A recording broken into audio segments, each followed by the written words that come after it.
Ano kapatid, pag ang tao namatay, hindi agad pupunta sa impyerno. Pupunta muna sa lupa, lilibing.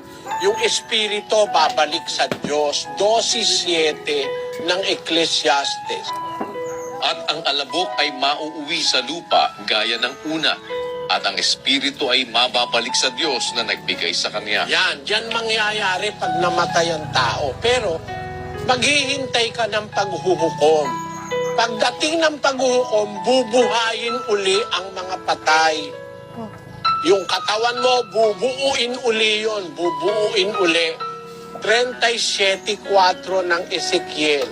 Muling sinabi niya sa akin, manghula ka sa mga butong ito at sabihin mo sa kanila, o kayong mga tuyong buto, inyong pakinggan ang salita ng Panginoon.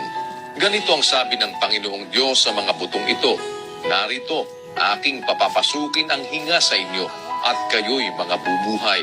At lalagyan ko kayo ng mga litid at babalutin ko kayo ng laman at tatakpan ko kayo ng balat at lalagyan ko kayo ng hininga at kayo'y mga bubuhay at inyong malalaman na ako ang Panginoon.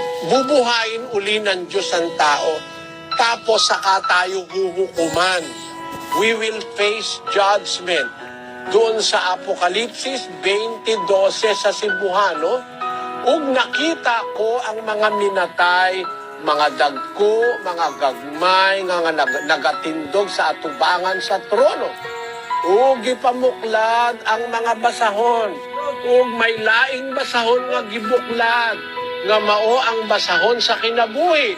Ug ang mga minatay gipanghukman ingon sa mga butang nangahasulat sa mga basahon, sumala sa ilang mga buhat. Kaya maghuhukom. Pagka naghukom na, nakitang ikaw ay masamang tao, dadaling ka sa impyerno. Basahon nato sa Bugna 20:15. Og kung may bisan kinsa nga wala hikit nga nahasulat sa basahon sa kinabuhi, gitambog siya ngadto sa linaw nga kalayo. Tamo na, gitambog siya ngadto sa linaw nga kalayo. Og kung may bisan kinsa nga wala hikit nga nasulat sa basahon sa kinabuhi, gitambog siya ngadto sa linaw nga kalayo. Ayan. Yan ang kapalaran ng masama, yung hindi nakita sa aklat ng buhay ang kanyang pangalan.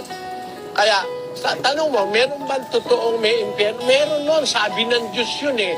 Kung naniniwala ka sa Diyos, maniniwala ka dahil sinabi ng Diyos may impyerno. Basahon nato sa Marcos.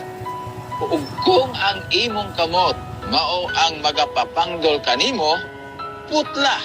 Labi pang maayo kanimo nga musulod ka nga pungkol sa kinabuhi. Kaysa adunay duha, ikaw kakamot nga muadto ka sa infierno. Ngadto sa kalayo nga dili arang mapalong. Ayon, impyerno ngadto sa kalayo nga dili arang mapalong.